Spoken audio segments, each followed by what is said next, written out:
complex. So the complex that we're talking about is a Harris County Housing Authority Senior Living Center right in Humble, and it is one that actually your tax dollars helps pay for. Action 13's Courtney Carpenter went to find out why repairs are taking so long. It was beautiful when we first moved here.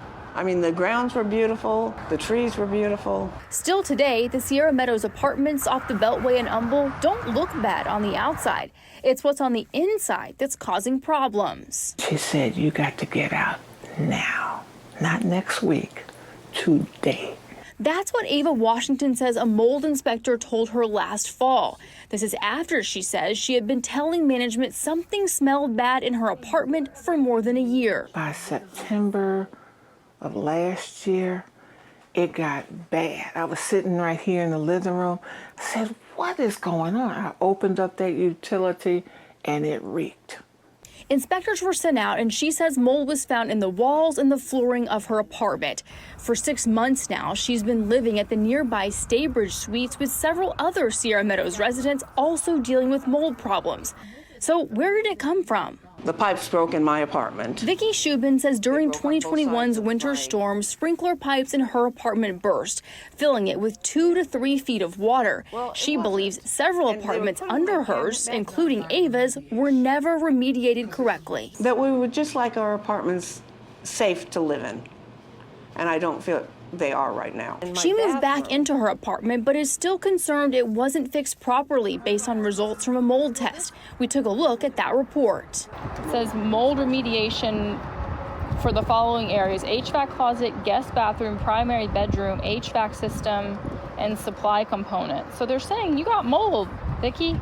The Harris County Housing Authority declined our request for an on-camera interview and instead answered our questions via email. Your tax dollars help pay for this complex, so we wanted to know their plan for finally getting this fixed. They say they expect all renovation projects to be complete by May 15th. They started the work last fall, nearly 2 years after residents say they first started complaining. The Housing Authority says they're working on a mold mitigation plan to address the other 70-plus apartments. Locally headquartered Allied Orion Group manages the property on behalf of the Housing Authority. Despite multiple attempts to ask them about these problems, they didn't respond. I need them to take ownership, fix it, and fix it quickly and rightly. For Ava and the others, their ask is simple. They want Sierra Meadows to be a safe place to live. You're going to let us breathe this in, shortening whatever bit of life we have, and it's not going to be comfortable.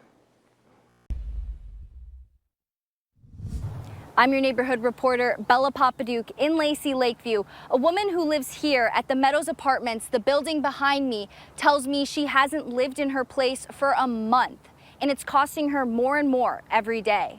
It has stuff on it that I cannot replace, and I'm going to try not to get upset because it's things my mom gave me and my mom passed away. I can't replace those things. Deborah Ellis considers this high-heel cell phone carrier and some old craft projects irreplaceable. Those sentimental objects are now broken or damaged from flooding in her home in the Meadows apartment complex in Lacey Lakeview. Ellis tells me nearly everything in her second bedroom is water damaged, costing her thousands of dollars. Ellis says she reached out to us because she felt there was no other way to get help. She's been living at the Meadows for a little more than 2 years, but the past few months she says there has been mold and flooding issues, which she says the complex is taking too long to fix. Things were so bad, Deborah was living in her car until her neighbor offered to take her in. I reached out to a local mold expert who tells me what you're seeing in this picture is most likely black mold. Deborah tells me the complex did offer to move her into a new apartment, but due to knee problems, she can't use the stairs to get to the second floor unit. I approached the apartment manager to talk about Deborah's issues. She replied she had no comment and asked me to leave the property. Under Texas law, renters can request repairs for things that affect their health and safety. The complex then has around a week to make repairs. Even with all the issues, Deborah says she's determined to move back into her home. And this is my point where I'm like, okay, I made it through cancer 3 times, multiple types of cancer, and I don't want something like this to take me out. The Texas Apartment Association says the first step in addressing issues with your apartment is communication with management. But if certain repairs are not done in a reasonable amount of time, you may be able to terminate your lease or pursue other legal options. Reporting in Lacey Lakeview, I'm your neighborhood reporter, Bella Papaduke. Says that she has been living with a major leak in her kitchen. She says mold is now growing and she's fed up. News 12's Marissa Santorelli spoke with her about how this is affecting her health and what NYCHA is doing about it. It's a story you will see exclusively here on 12. Leaks and lots of mold. These are the conditions 70-year-old Minerva Morales tells us she is living with daily, and now it's affecting her health. Started to get sick because I got asthma, but then lately it was affecting my breathing. Morales tells News 12 her building in the Howard houses is experiencing ongoing leakage issues. It has affected her and her neighbors for the last 2 years. Mold is now growing in her kitchen, and the conditions just keep getting worse. And at one point I couldn't cook there because there was chips falling. As she shows us here, the water from the leak has completely saturated her kitchen walls and cabinets. The water spread so far to even affect her bathroom. Morales tells us the water she collects in containers smells up her house. She has to drain them often. In order to do so, she has to pull this chair out, step onto it, and reach up to clean the leak. She's fallen before, and she even hit her head. I like things clean, you know, and it really was bothering me that day. I didn't know that thing was going to topple over, but yeah, I hit real hard. Morales has submitted multiple tickets to NYCHA. They sent a representative to take photos of the conditions, but never followed up. We reached out to NYCHA for a statement, and they responded saying, in part, we are working to trace the source of a leak affecting this unit, and once it has been addressed, additional repair work will be completed. How long do I have to wait? Because the lady I know from upstairs and another gentleman, they waited for months and months and months. In Brownsville, Marissa Santorelli, News 12. Marissa. Frustration at the DMV, and not for the reason you'd probably think. The Santa Ana office suddenly shut down, and another OC location is about to permanently close. KCAL News reporter Michelle Geely shows us the impact. It's closed. DMV customers' happiness when they found a wide open parking lot in Santa Ana quickly turned to confusion. No clue on which the next DMV to go to unless I go to LA County. So this is like my only day off, and now what do I do? And we've been waiting months to get his ID. Drivers hoping for short lines found locked doors and signs taped to the glass about improvements being made.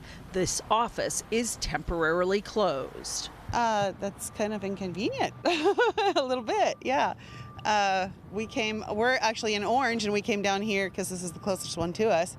The Santa Ana DMV closed abruptly last week after something suspected to be mold was found inside of the building here in a non-public area. Customers are now being directed to other Orange County DMV offices in Fullerton, Costa Mesa, Westminster, San Clemente, and Laguna Hills. But what people need to know is that the Laguna Hills DMV is going to permanently close next month. On October 18th, the Laguna Hills office will shut its doors. That leaves Orange County's 3.2 million people with 5 DMV offices to conduct business. People we spoke with were in the dark about work being done at the Santa Ana location. It's supposed to come to yesterday, but yesterday closed, and now it's closed too. So I don't know. Guess it is what it is. So I can't come here or go to Costa Mesa, but don't want to take another day off for it. So. I'm a little disappointed. You know, we come on our lunch break and then we expect to do something quick and then have to look for something else, another location. The DMV says the Santa Ana office will reopen soon. We come in, we pull in, I'm like, oh, it's really empty. Okay, it's gonna go fast. And then come to find out there's mold and it's being shut down. So that's kind of, frustrating on the DMV's part. In Santa Ana, Michelle Geely, KCAL News. Officials say this sort of thing was to be expected after the snow Central Texas had this past February. To eliminate the mold, the building's stairwell and hallway were partially closed off. You know, it's really tough after being gone for a year, and I come by and there's construction everywhere. Social distancing is a challenge for students and professors in parts of the building where there are narrow hallways. They're tight areas, an old building, and it's hard to get around from place to place, especially with all the kids in the way these days since we're at full capacity again. You know, since Corona is spiking too, it's a detrimental environment to be in. Fortunately, the mold was discovered months prior to the fall semester, giving construction crews an opportunity to get a head start on fixing the problem. I'm glad that they're fixing the hallways and the stairwells, make it easier to get into from class and everyone's not stuck together all the time. The project is nearing completion. Students and teachers will soon be able to access their classrooms without any issue. For Bobcat Update, I'm Gary Obar.